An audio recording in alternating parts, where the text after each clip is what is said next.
Assalamualaikum everyone. Welcome to the 28th session of LUMS Live, where today we'll be focusing on the impact of COVID-19 on Pakistan's education system and mostly the students. So as you might have noticed from the topic that was circulated to the wider audience, we really want to focus today's conversation on the Pakistani student because oftentimes that's the most important person that we all forget to talk about. So today we're joined by two members of the faculty from LUMS at the School of Education. Before I come to introducing them, I just want to say thank you for joining us. And I'm Soufia Siddiqi. I'm assistant professor at the LUMS School of Education. So relatively new at LUMS. I'm joined by Rabea Malik and Dr. Tayyaba. So Dr. Tayyaba is associate professor at the LUMS School of Education, and Dr. Rabea is assistant professor and is currently on leave, but she is constantly with us, helping us think through lots of different challenges that are affecting the education sector in Pakistan and also more broadly in the region. So one thing that I wanted to kind of mention before we get started, I know I've been speaking English so far, but I'm going to switch code, which means Urdu mein baat karenge. So just a reminder कि हम उर्दू में भी बात कर सकते हैं, अंग्रेजी में भी बात कर सकते हैं. It's up to you. कभी-कभी आसान हो जाता है. जिस ज़ुबान में भी आपको आसानी महसूस हो रही हो, आप इस्तेमाल कीजिए. क्योंकि I think audience काफ़ी broad है, तो उसमें आप उर्दू में भी अगर बात कर लें तो कोई मसला नहीं होना चाहिए. We can hear you. Okay, so sorry about that. ये हम लीडिंग बाय एग्जांपल कर रहे हैं कि आपके सामने है कि किस तरह के मुश्किलात पेश हुए इस दफा सेमेस्टर पढ़ाने में या जब टीचर्स ने क्लासेस लिए हैं तो just an unstable internet connection can have a really strong and negative impact on how you're feeling about classroom time and how you're feeling about learning. So some issues have been discussed extensively. I think क्योंकि 5 महीने से ये हम सब कुछ देख रहे हैं, so lots of people have been discussing कि education पे क्या असर पड़ा है COVID-19 का, especially lockdowns का, shutdowns का. आज हम थोड़े different angles से discuss करना चाहेंगे because we're trying to keep the student at the center of the conversation. So when we think about the student, obviously we think about a student within a context. Student के इर्द गिर्द वालिदैन होते हैं, बहन भाई होते हैं, घर वाले होते हैं, फिर उसके बाद मोहल्ले वाले होते हैं. उस मोहल्ले के अंदर टिपिकली स्कूल होना चाहिए. समटाइम्स नहीं भी होता, आपको दूर जाना पड़ता है अपने स्कूल के लिए. But so we place the student in a context. अब उस context के अंदर रहते हुए, what I want to put as the first issue to the panelists is how should we be thinking about accessing our students more effectively? अब हमने देखा है कि in most provinces, हालांकि we have official जो हमारी administrative classifications हैं, वो तो village तक जाते हैं. But typically जो level of government होता है या governance होता है, जहाँ पे administration होती है या planning होती है, जिसके जरिए फिर हम education delivery जिसको कहते हैं कि schools तक जो आपने तालीम को पहुँचवाना है, ये district level तक होती है अक्सर.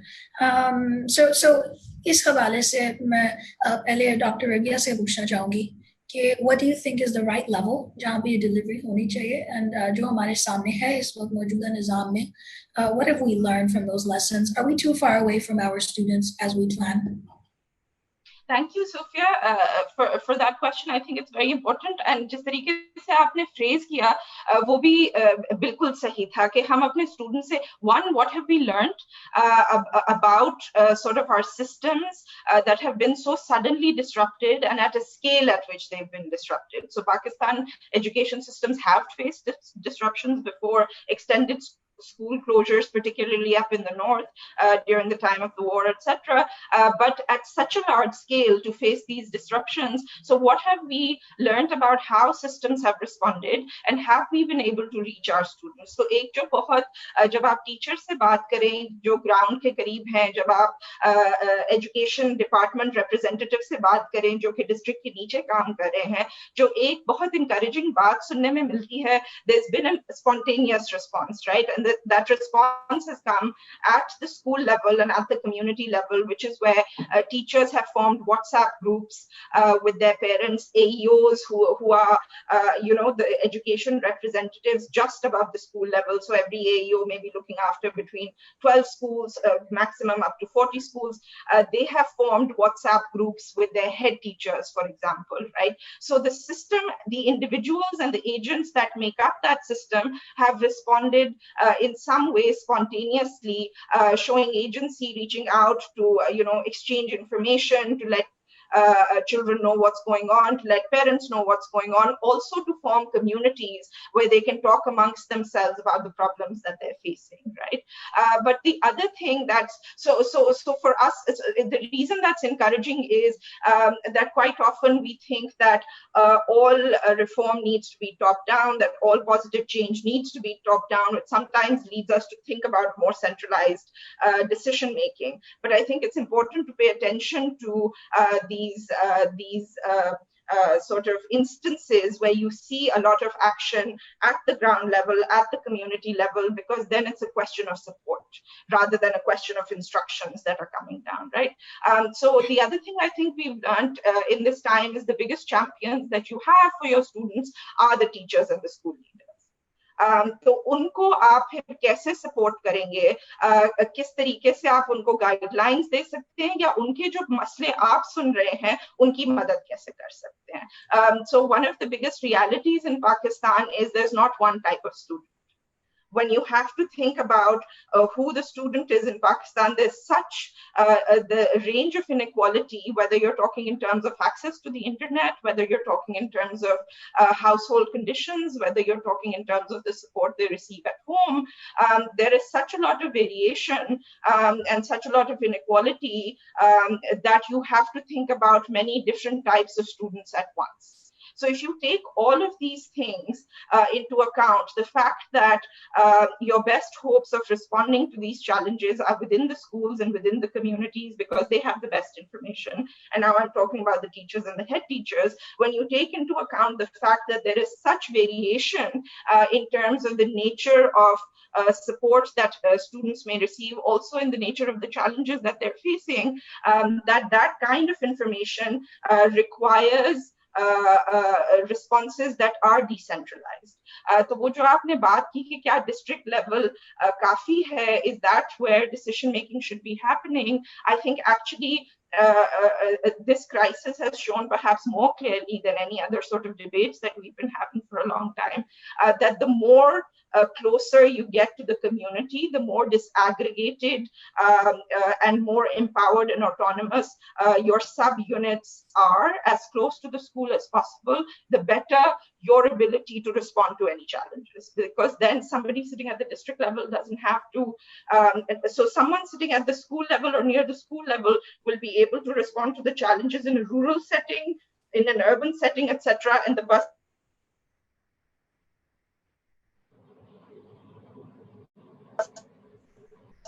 at the district level can think more. So Rabea, thank you very much. It sounds like what you're talking about a little bit, because we lost you just for a couple of seconds right at the end. You're talking about decoupling of responsibilities. The court has aise decisions here, which, the district level is better placed. Maybe the provincial level is also better placed to be calling those shots.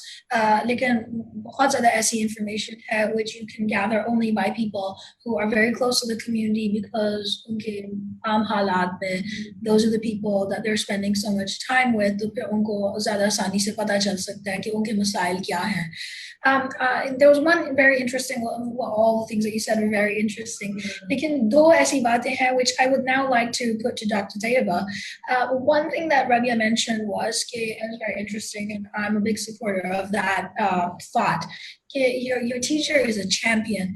And so I think what I want to hear from you, Dr. Tayyaba, is so far, how do you think that we have been thinking about our teachers' roles, especially jo hamara public system hai, uske andar, how do we frame the teacher and position the teacher? Secondly, कि इस दौरान ये जो जब school regularly on नहीं था और अभी भी school is not open yet, what do you think this kind of time can be used for instead to get our teachers ready? जब इस तरह की इतनी massive disruption हो जाती है, अब obviously, do you think कि उन्होंने अपना pedagogic style तब्दील करना होगा, आगे blended learning का इस्तेमाल होगा कि नहीं? So what are some of your thoughts on this issue with teachers? Thank you so much, Soufia. I think this we should give credit to the government in the sense that this challenge was so big that none of us throughout the world could actually cope with it. So most of the times, actually, the response, it was not a response, it was more of a reaction. And I would say, of course, the teacher was in the, we heard, and we also looked at some of the stories that are coming from teachers, how individuals have actually stood up, how individuals have taken up this, especially teachers have taken up this onus of planning for how will they help the students when they come back, talking to each other.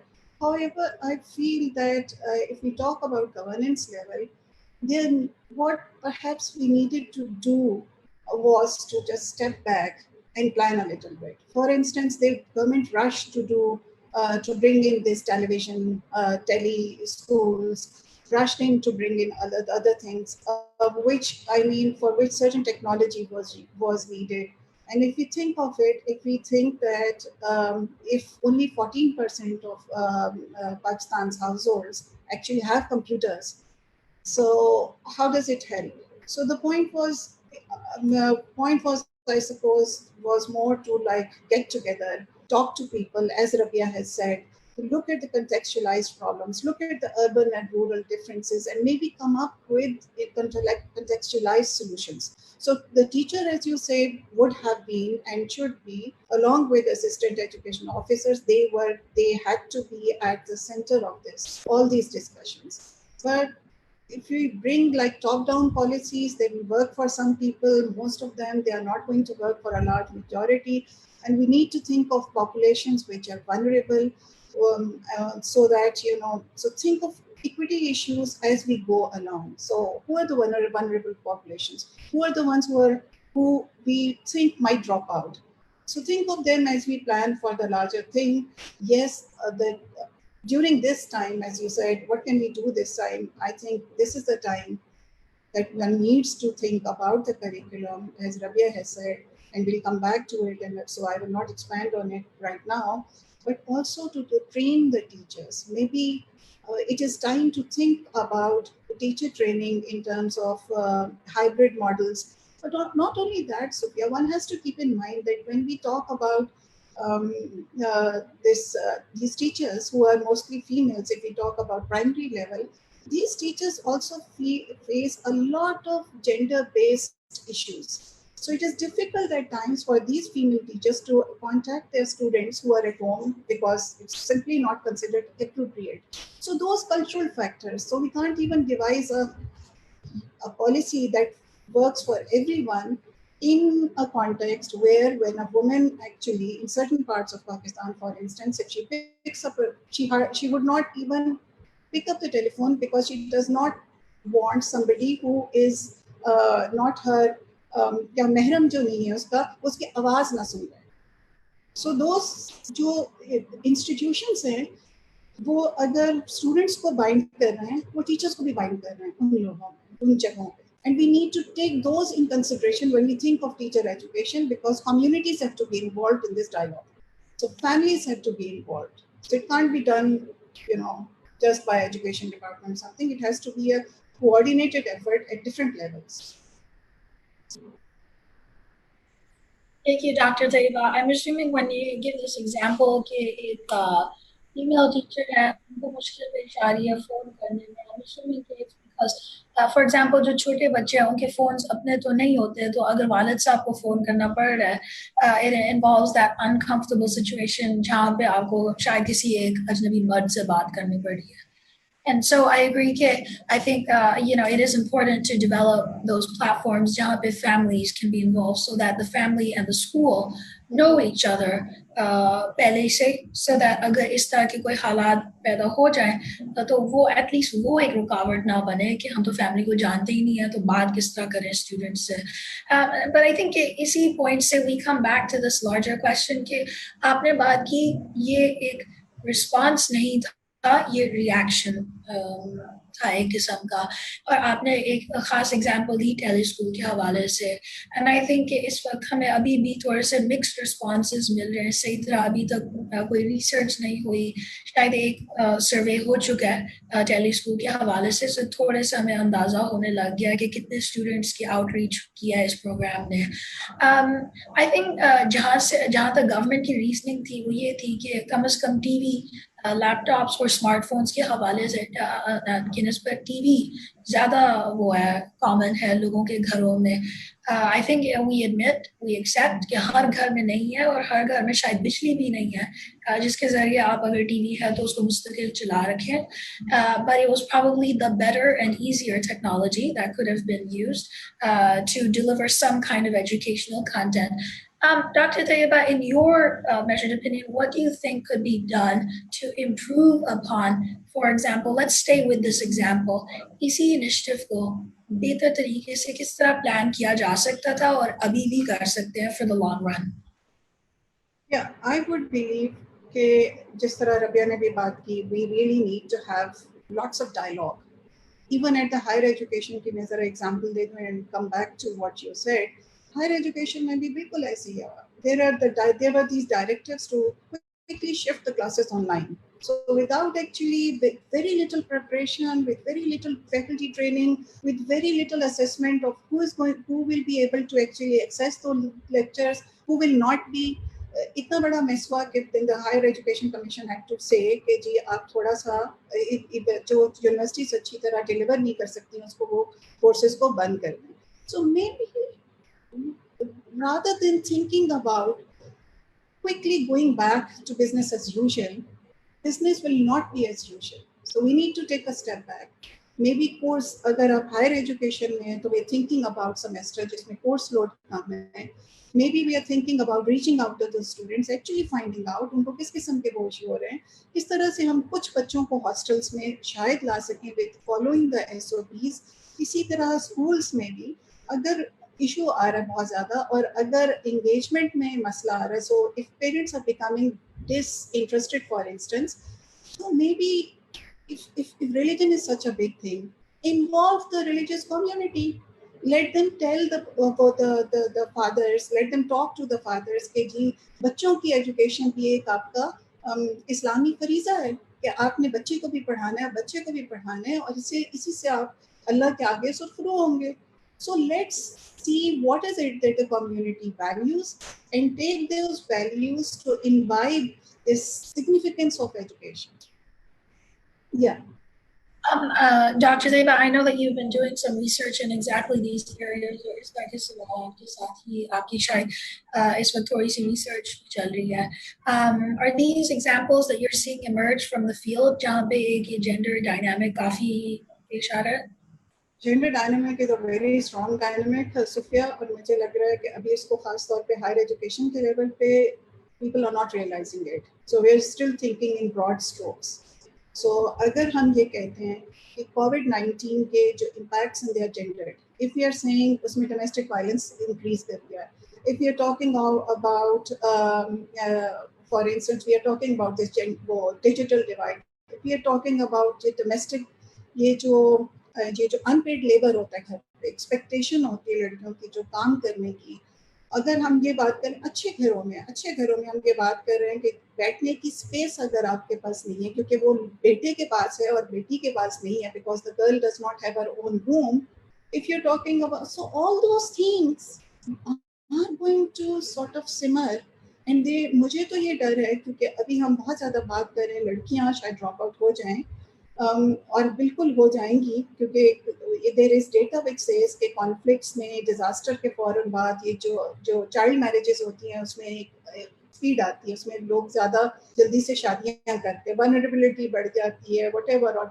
May be the parents want to take off this sadly जिस तरह उसको burden समझते हैं कि वो उसकी जिम्मेदारी जो है वो किसी और को पहुंच जाए और वो हो जाए, तो हायर एजुकेशन में गर्ल्स आर मोर वनरेबल. अगर इनकी यहाँ पे छूटते हैं बच्चे, women don't sort of like are drop out actually, so they are close to the marriageable, acceptable age, and they will never be able to sort of like, it will be very difficult for them to get back.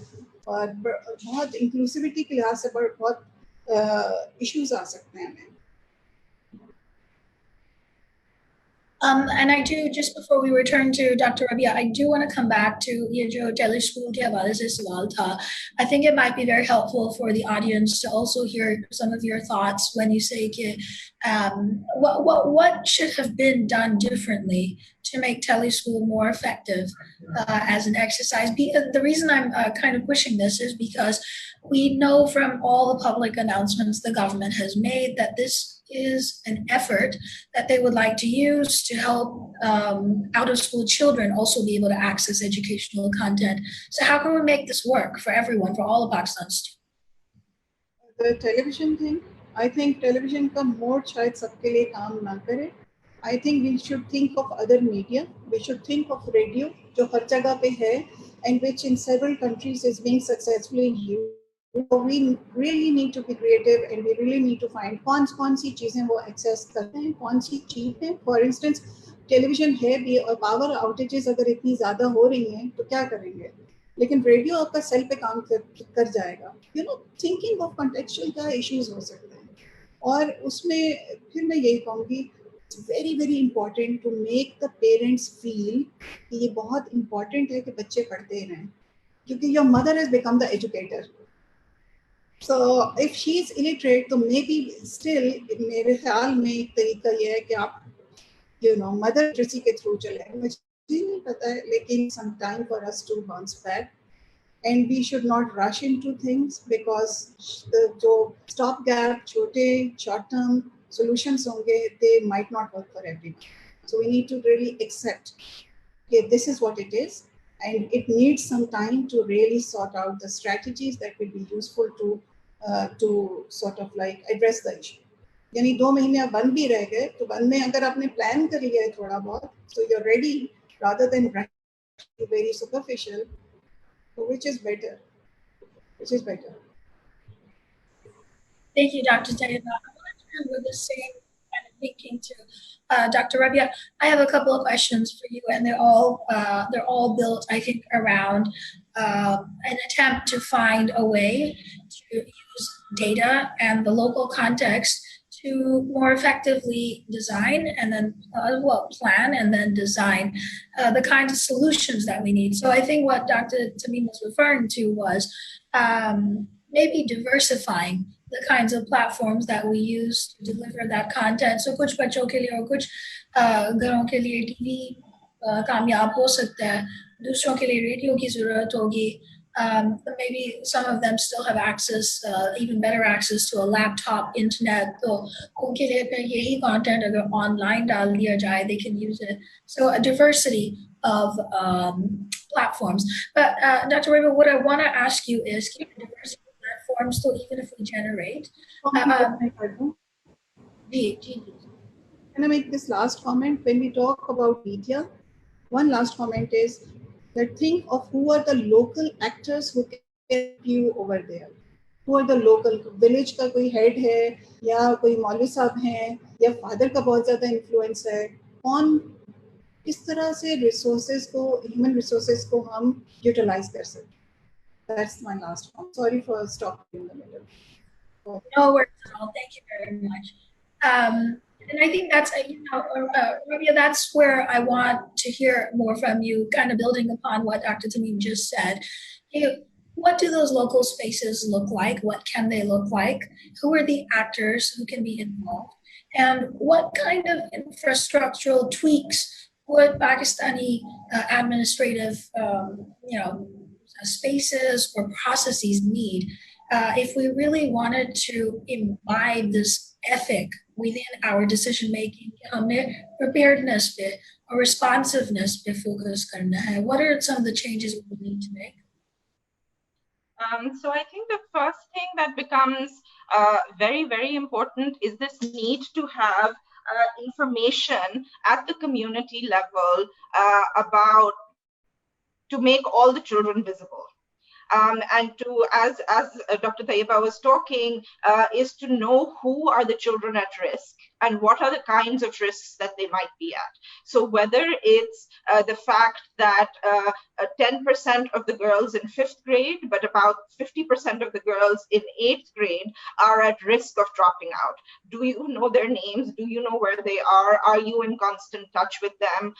Is it that, so having the information and having disaggregated data in front of you, particularly at the school level and at the classroom level, but also at the school level and the cluster level, which is groups of maybe 12 to 20 schools, etc., allows you to then come up with a list of strategies that you can target different cohorts of students. So for example, if greater frequency of messaging and advocacy is needed with parents for girls that are at risk of dropping out, then you know that you can speak and plan with the teachers and the head teachers that perhaps contact with their families should begin, 3 to 4 months in advance, 2 to 3 months in advance.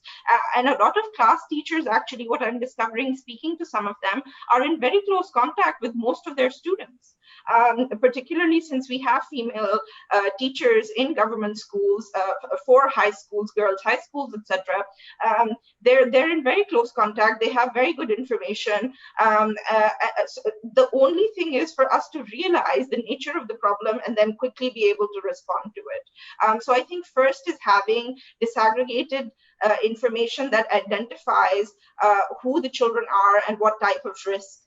If access and returning to school is one type of risk, the other type of risk is this is a conversation that's happening globally. We have some evidence on it from what happens during summer vacations when children stay away from school for a long time. But now, given how extended the break has been and sort of the fact that it was not prepared for, so even the summer homework or the books that had to be given to all students weren't given, and now I'm talking even about primary school,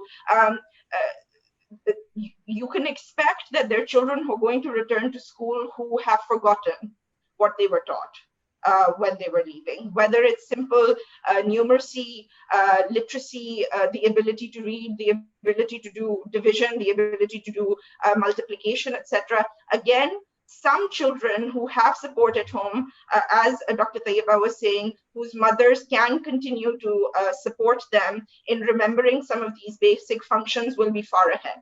They wouldn't have experienced the same kind of loss of sort of skill in numeracy. Others who either don't have an elder sibling who can help, somebody else in the household, or whose parents are also illiterate, will simply not have had any support. So that identifies for you a category of kids which is probably going to be very large, particularly in government schools in Pakistan. So to have a list to anticipate how many children in various grades you expect to come back, having spent quite a lot of time without any exposure to some of these mechanisms that are being spoken about, and then to come up with a list of strategies. One of the things that the district sort of can function and I think do really well, also because they have the capacity to convene experts of various ways, is come up with guidelines that then different schools can pick and choose from. So this frame of mind that we have, that every solution needs to be sort of identical for each school, for each type of child, somehow we need to break out of that. And one of the good ways of doing that is you identify a list of solutions based on the types of risks that you identify, recognizing that some kids may be facing certain kinds of risks, other kids may be facing other kinds of risks. They all may be standing at different spectrums when they come back, different points on the spectrum when they come back. Just have the flexibility to say that we need to group kids in different ways and respond to them. And use the time that you have between now and September to say, here's the menu of solutions we have, and here's how we're going to deploy them. So if you have a school, for example, where there are only 2 teachers for 5 grades, allow those schools or schools like that to quickly do local hiring during the summer, so that by the time schools open in September, you have 5 teachers for 5 grades, right? But do that thinking now. Then again, similarly, if you're expecting all children to be from a very poor community, quickly speak to teachers about what they expect they're going to have to do to get the kids to catch up. And plan with them in the summer. But every school may not need to do that, right? So just have a menu of solutions, a menu of options, which lots of great experts are talking about, and just sort of this mindset that every school may need to respond differently, and it's okay to do that. I hope I've answered all of the questions. Yeah, I mean, I do have some follow-up questions. I think those are some really powerful ideas that you've put forward. Thank you very much. And especially this notion of kind of like this strategy bank upon which then policymakers, decision makers at all levels can draw upon to figure out, okay, yeah, like, this thing fits well in this particular context, et cetera, et cetera. Usme, of course, there would be some variations. For example, some of the students who are differently abled and they have special requirements for their learning abilities. उनके लिए फिर आपको खास तौर पे साथ ही plan करना पड़ेगा. But I think what I want to kind of push, because we're talking about it, and Dr. Rabea, if you hadn't mentioned all this question would have gone maybe to Dr. Tamim instead, but you now have the honor of answering the question. How do we overcome this kind of institutional inertia that we always experience? I mean, there's lots of really fantastic ideas out there all over Pakistan, but we find that when it comes to actually putting them into practice, there will be, I want to come back to jo aapne ek example diya tha ki if you find you need more teachers because remedial support bahut deni hogi bachon ko, let's say we're in a government school, to wahan pe to we know this, right, ki if there isn't a sanctioned position, you're not going to be able to bring a teacher in regularly. So how do you facilitate a contractual teacher who can come in for a limited amount of time? Because इस वक्त we know कि आम हालात में तो substitute teacher को लाना भी इतना मुश्किल हो जाता है एक सरकारी स्कूल में. How do we get around these? Like, what are the almost like the creative and different ways of thinking about policy that we need to embrace as a country if we want to respond well to the added learning crisis that Pakistan will encounter when schools open? That's a good question. That's a very big question. I think I do have my sympathies, for example. So one of the things we've realized when we've been talking about education systems in the past couple of years is the scale at which some of these systems work. So, and Pakistan is one of them, right? The sheer scale forces, I think, governance to be thought about in a centralized way. But I think there's more and more empirical evidence now which requires governors, and by governors I mean, people sitting sort of at the provincial level, thinking about units and thinking in their hierarchies. They need to force themselves to put more and more trust in their colleagues who are closer to the grassroots, because there's real evidence emerging from various decentralized systems that your capacity to be able to respond to various types of crises, whether it's this big or even just crises faced in regular times, the deeper your system is in terms of how strong it is going all the way down to the school level. And by that I mean the capacity to plan and respond, how strong that is, will make the whole system stronger in terms of responding.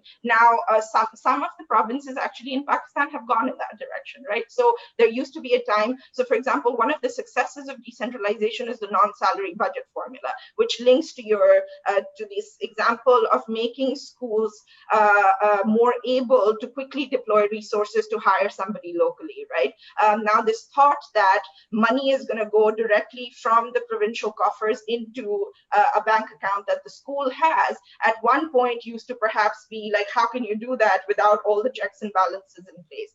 But one of the things that's been realized now this formula has been, this reform has been, in place for at least more than 6 years, is that it works. It simply works. And so there are issues to getting it to work more efficiently, but it simply works to not have the head teacher go to the AG office or the DG accounts office to ask for permissions to be able to hire a teacher. Just give her the money, she'll do it quickly, your problem will be solved. So I think along those lines, those functions, the term decoupling or breaking down the functions of service delivery and governance into those that can be devolved to the school level just has to be thought about more carefully and systematically. If we can sort of set out functions in terms of what do the kids need to be taught for this particular year? Who should be making that decision? Who has the best information to make that decision? Create feedback loops in a way that are manageable, and sort of allow then sort of organizational trust and sort of more agency closer to the grassroots to just come up with these solutions and experiment with them. I think that's probably the way forward. I'll stop here. So we actually have there are lots of questions that we want to talk about. And if you're in the education sector, probably we could be here all day. I'm mindful of time, so I want to take a few questions that people are sending in, and one of them relates.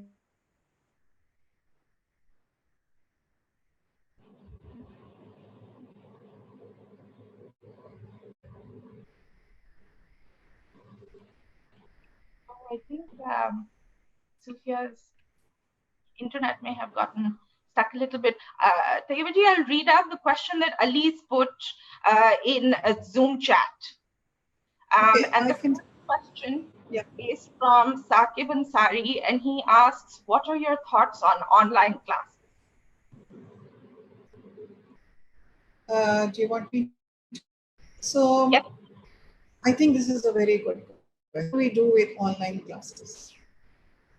I think online schooling system, or sort of like online offering of courses, is not going to go anywhere.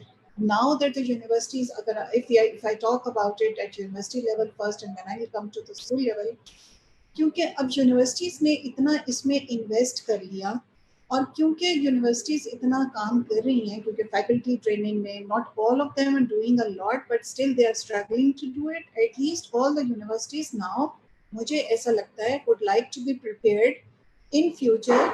कभी कुछ हो तो they are ready for it. Plus we can't, online learning के अपने बहुत सारे फायदे हैं, access का बहुत बड़ा फायदा है, the quality पे what you now, so online learning is maybe a very good way to do. अगर थोड़ी limitation है social mobility पे, for instance Harvard, think of Cambridge now.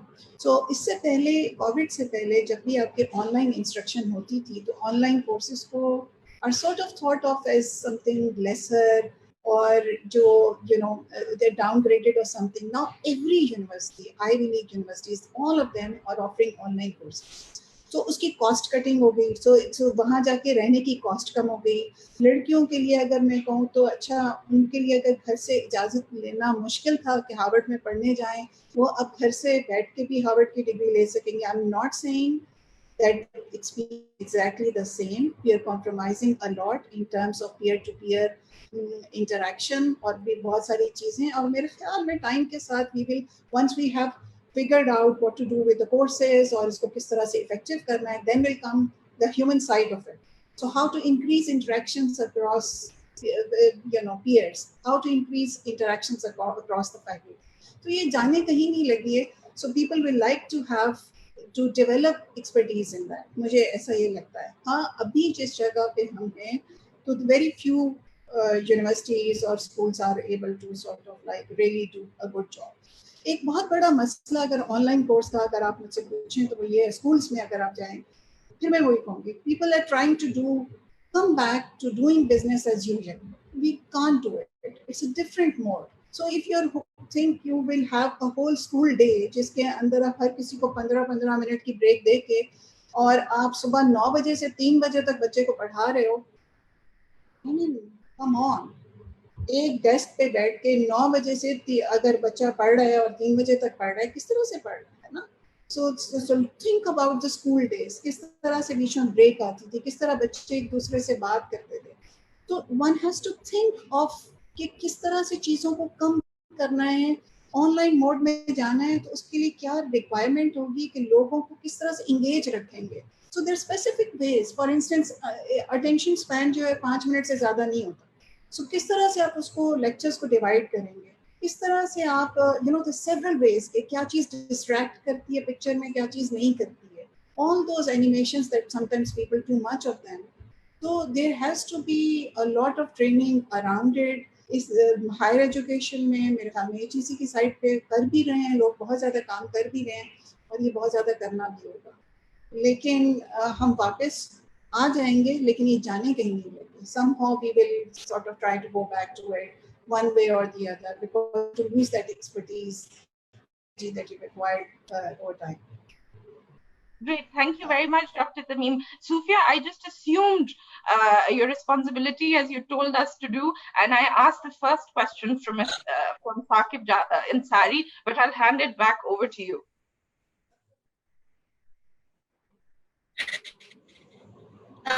Thank you so much, Rabea. I'm not really sure what's going on. I mean, these companies, they promise great stability and nothing happens. So I apologize to all the viewers as well for disappearing. I think this is the third time maybe in 1 hour.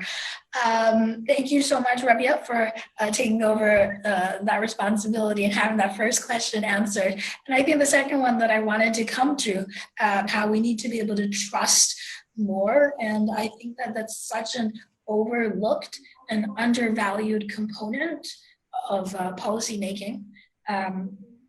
Hello? We can hear you. Your video is a little bit stuck, but we can hear you. Can you hear us?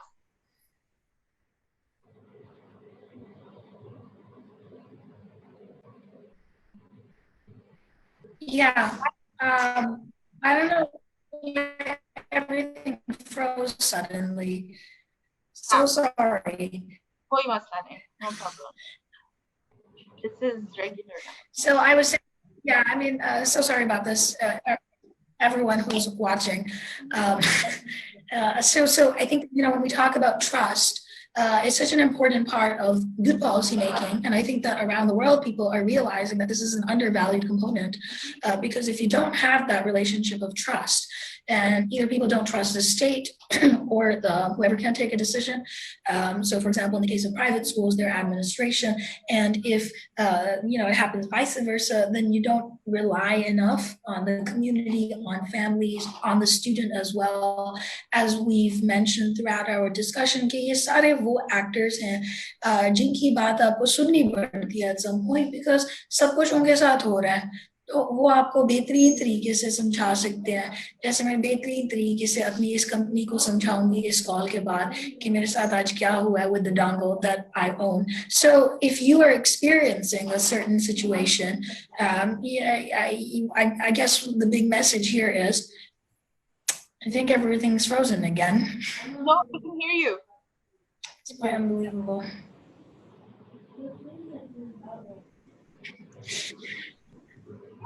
Okay, no, because everything freezes and then I don't know what's happening anymore.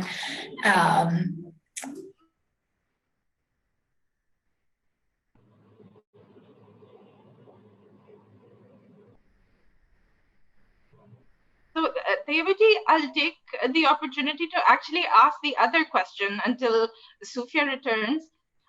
Is sort of, I think what I'm interpreting from this question is, will schools take responsibility, or how do you think about the expanded responsibility of the school when it comes to the student now? So if a student, if we hear that students have faced shocks, lots of families are exposed to economic shocks, there's health shocks,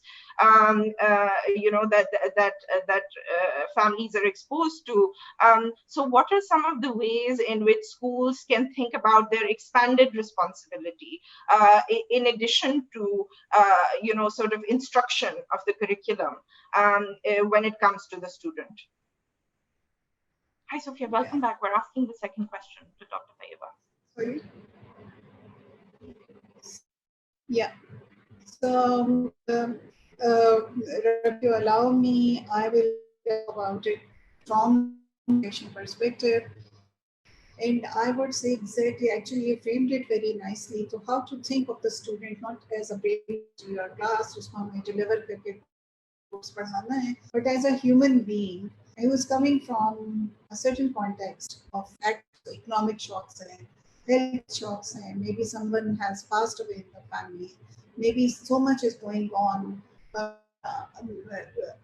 Especially आप ये देखें कि those sort of even struggling with online education, internet आ रहा है नहीं आ रहा, especially for females, भी करना है. फिर what about domestic violence? आखिर कौन लोग हैं? यही लड़कियां हैं. Think about this. Think about these pressures where they might be fighting off marriage. Think about the squeezed tempo within which they have to engage with education. So universities, I think, especially when they think about the female students, they need to think of flexibility. They need to actually find out the gender specific issues.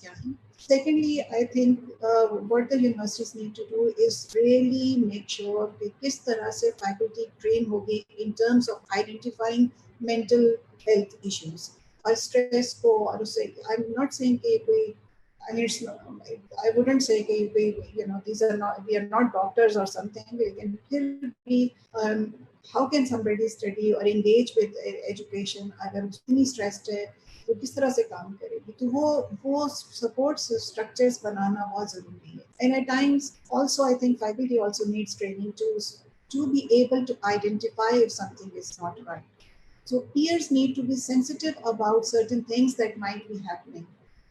So जैसे होता है, so there was one study which was saying कि जब animal rescue की बात आती है तो it's always the neighbor who reports animal rescue, और females की जब gender domestic violence और इस तरह की बात आती है तो we rely on the person herself to report.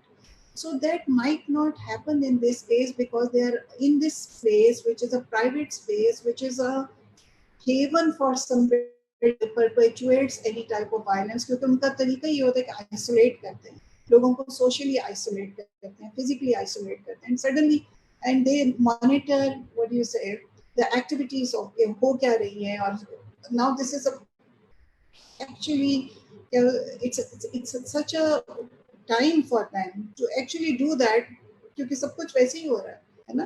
फिर जो लोग घर से बाहर जाते थे स्ट्रेस लेके, वो अब घर में आ रहे हैं, तो जब घर में आके they are either some जो भी कोई ड्रग अब्यूज कर रहे हैं या वो कर रहे हैं, तो वो भी सारा गुस्सा आपकी लड़कियों पे निकल रहा है. तो first thing is recognition that this is happening, that this is very very real and this is very much around us, and then try to see कि उसमें क्या हो सकता है. जैसे आपने पहले बात की थी रबिया, और जैसे सुफिया ने भी बात की थी, trying to understand what the problem is will only lead to the resolution of the problem or solution of the problem.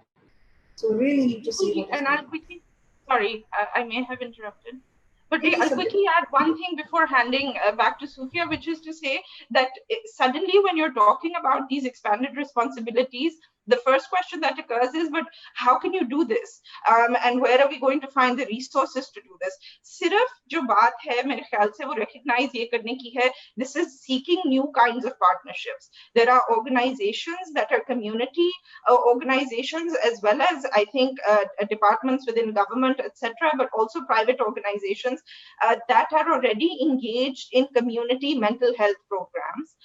There's very large workforces that have those skills.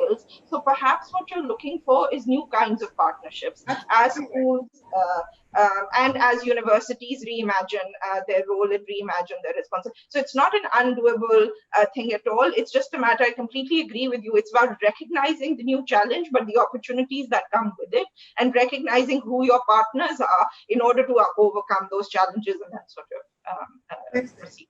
Soufia, handing back to you.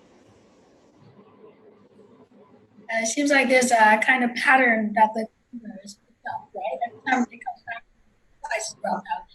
So maybe Rabea, you should become moderator, and I can pick up the campus. Sure, I can do that. Actually, that'll give me a chance to ask. There's some really good questions that have come in, and if the first question is from Asma, and that says, how should we think about early childhood education?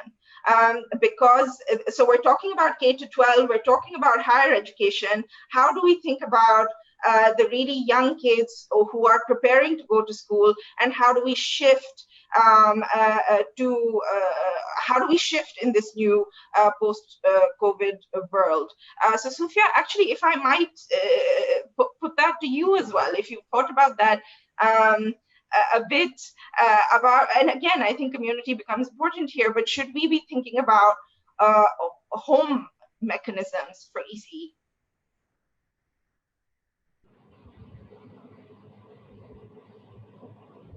An expert in this area. I usually work with older students. And I know, Rabea, that you spend a lot of time thinking about ECE, so maybe we should also hear from you.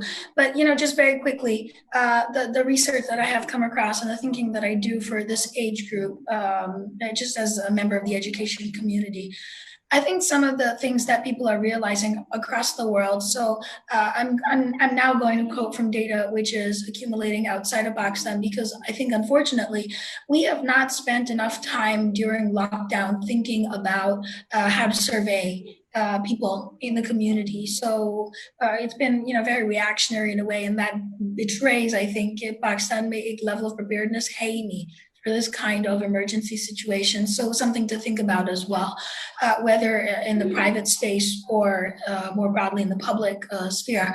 Like for example, in the UK, and they repeated the survey in Australia, for instance, and New Zealand, they found repeatedly parents who were having to take care of their children at home, actually they started to emphasize that maybe we should change the way we work, because we realized after a few weeks, मतलब कि पहले तो बस झगड़े ही चल रहे थे छोटे बच्चों के साथ, फिर आहिस्ता आहिस्ता एहसास हुआ कि कितना मजा आ रहा है कि अपने बच्चे को खुद पढ़ा के, तो फिर उसका असर भी आपको नजर आ रहा है, राइट, कि बच्चे को पढ़ना लिखना आ गया और आपने इसमें बहुत एक बड़ा किरदार अदा किया. So I think that this isn't something to think about just within education.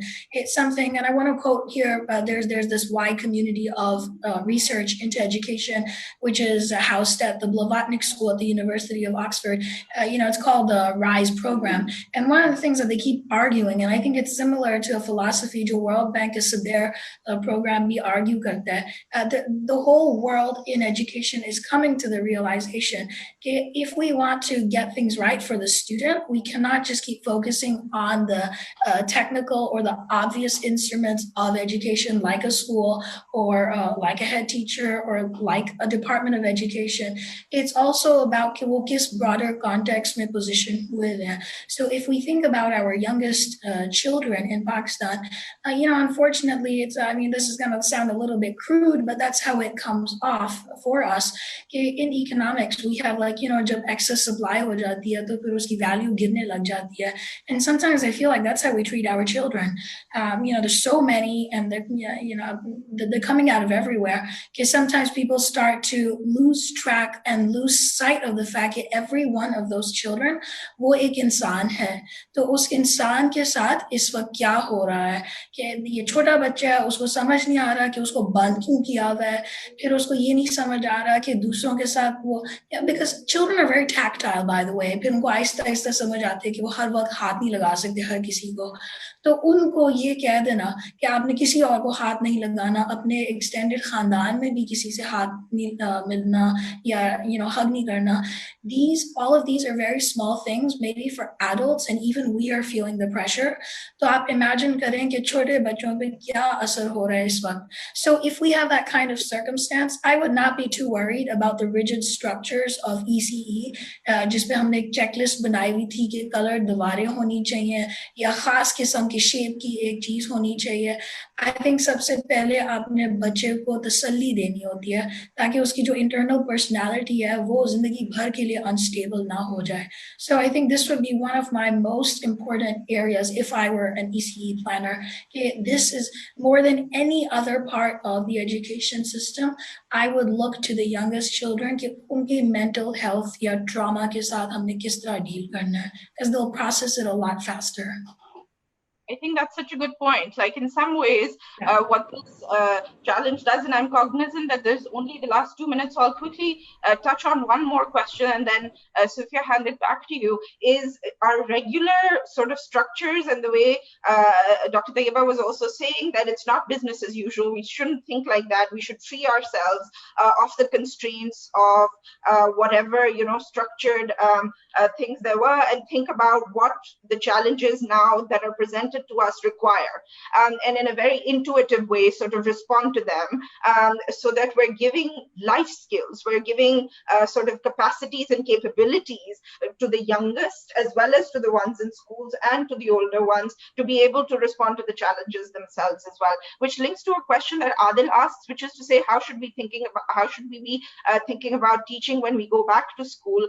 And Adil himself mentions teaching at the right level. And if I could just take like a quick second to talk about the fact that actually, so in the same spirit that Dr. Soufia has been talking about, rethinking, you know, what you may have had before and getting to sort of the principles or the core sort of capacities that you need to give kids, think about when children return to school, forget about the SLOs or the curricular constraints that you had before, or even cutting 5 of them out or 6 of them out. Let schools lead from what the students need, what the children need. So when they come back, sit with them, assess, find out, assess in a friendly way, which by the way, Asar, Pratham, a lot of these organizations have made assessments fun. As well, and there's ways to gather information about competencies of kids without it being a high a high tension exam situation. So assess where they may be, then think about, forget whether who's in class 3, who's in class 5, you think about what you need, which kids you need to put together to get their competencies up. So decide on the core competencies that you need and maybe support your children to get to those competencies, and we could return to the SLOs in the next year.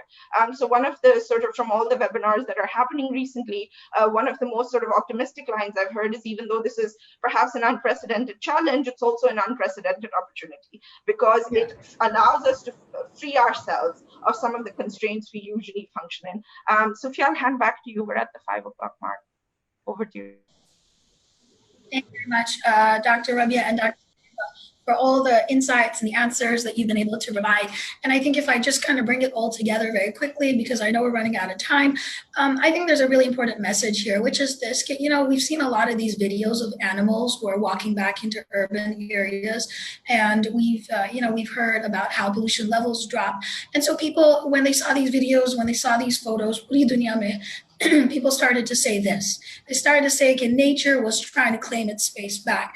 And I want to apply that philosophy to education and to the child and to the student. And maybe this is finally an opportunity, because we couldn't do it for them. So maybe nature came around and did it for them to remind us that dekho, sabse important kya cheez thi? But all stripped away, the coronavirus reminded us the most important thing was just to be alive and to be safe and to be able to know that everyone else is also safe.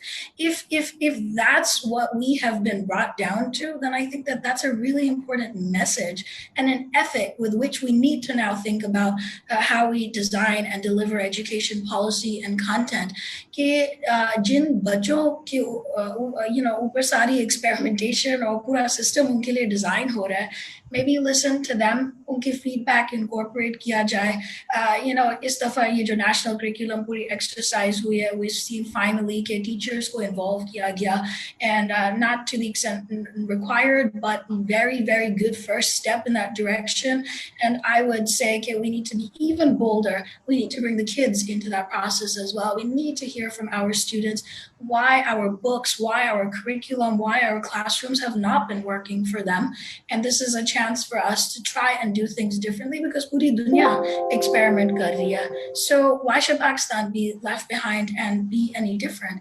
Or us process ke dauran, the things that we've touched upon, this need to embrace the diversity that our different students and our different teachers' requirements will bring, to be okay with that diversity and to not be scared कि उस diversity के नतीजे में हम सब तितर बितर हो जाएंगे. It's not going to be like that. I think people will feel respected and heard, and when people feel heard, they are even more invested in a process. And if we can get ये जो हमने trust की बात की थी कि जो trust deficit है, one of the easiest ways to rebuild trust is to just sit down and listen to each other.